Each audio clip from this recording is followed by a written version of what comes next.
ഒരു ഓർഡർ എങ്ങനെയാണ് പ്രോസസ് ചെയ്യുന്നത് നോക്കാം. ആദ്യം മെനുവിൽ പോവുക. മെനുവിൽ പോയിട്ട് ഓർഡേഴ്സ് എന്നുള്ളത് മാനേജ് ഓർഡേഴ്സ് ക്ലിക്ക് ചെയ്യുക. മാനേജ് ഓർഡേഴ്സ് ക്ലിക്ക് ചെയ്യുന്ന സമയത്ത് ഇവിടെ എന്താണ് 3 ഓപ്ഷൻസ് വരും. Easy ship and self ship എന്ന് വരും. ഈസി ഷിപ്പിലാണ് ഓർഡർ കിടക്കുന്നതെങ്കിൽ 1 അൺഷിപ്പ്ഡ് എന്നാണ്. സെൽഫ് ഷിപ്പിലാണ് ഓർഡർ കിടക്കുന്നതെങ്കിൽ 1 അൺഷിപ്പ്ഡ് എന്നാണ്. ഇപ്പോൾ കറൻറ്റ്ലി ഈസി ഷിപ്പിൽ 1 അൺഷിപ്പ്ഡ് എന്ന് കാണിക്കുന്നു.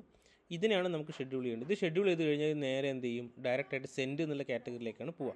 അപ്പോൾ ഞാനിവിടെ ഷെഡ്യൂൾ പിക്കപ്പ് എന്ന് ക്ലിക്ക് ചെയ്തു. ഷെഡ്യൂൾ പിക്കപ്പ് ക്ലിക്ക് ചെയ്ത് കഴിഞ്ഞാൽ നമുക്ക് എന്ത് ചെയ്യാം, ഈ പ്രൊഡക്റ്റിൻ്റെ വെയിറ്റ് കൊടുക്കണം. ഈ പ്രൊഡക്റ്റിൻ്റെ എത്ര ഡയമെൻഷനുള്ള പാക്കേജിലാണ് നമ്മൾ കൊടുക്കുന്നത്. Just keeping height 1 centimetre, okay, height 3 centimetre, okay, and get pickup slot. ഇത്രയും കൊടുക്കുന്ന സമയത്ത് ഓട്ടോമാറ്റിക്കലി നമുക്ക് ഏത് ദിവസമാണ് ഏത് ടൈം സ്ലോട്ടിലാണ് പിക്കപ്പ് ചെയ്യേണ്ടതെന്ന് വരും. അപ്രോക്സിമേറ്റ് കൊറിയർ ചാർജും വരും. Click on schedule pickup. ഈ ഷെഡ്യൂൾ പിക്കപ്പ് എന്ന് ക്ലിക്ക് ചെയ്യുന്ന സമയത്ത് ഓട്ടോമാറ്റിക്കലി ഇവിടെ പ്രിൻ്റ് ഓപ്ഷൻസ് ഇത് ക്ലിക്ക് ചെയ്യുക. ഈ ഒരു സംഭവം നമ്മൾ എന്ത് ചെയ്യുക, പ്രിൻ്റ് എടുക്കാം. ഇതെടുക്കുമ്പം ഇതിൻ്റെ ഫസ്റ്റിൽ ഉള്ള ഈ ഒരു പേജ്, ഈ ഫസ്റ്റ് പേജ് നമ്മൾ പ്രൊഡക്റ്റിൻ്റെ അകത്ത് പുറത്ത് വെക്കണം. ഇത് നമ്മുടെ ബില്ലാണ്, ഇത് അകത്ത് വെക്കണം. ഇതാണ് ഓപ്ഷൻസ്.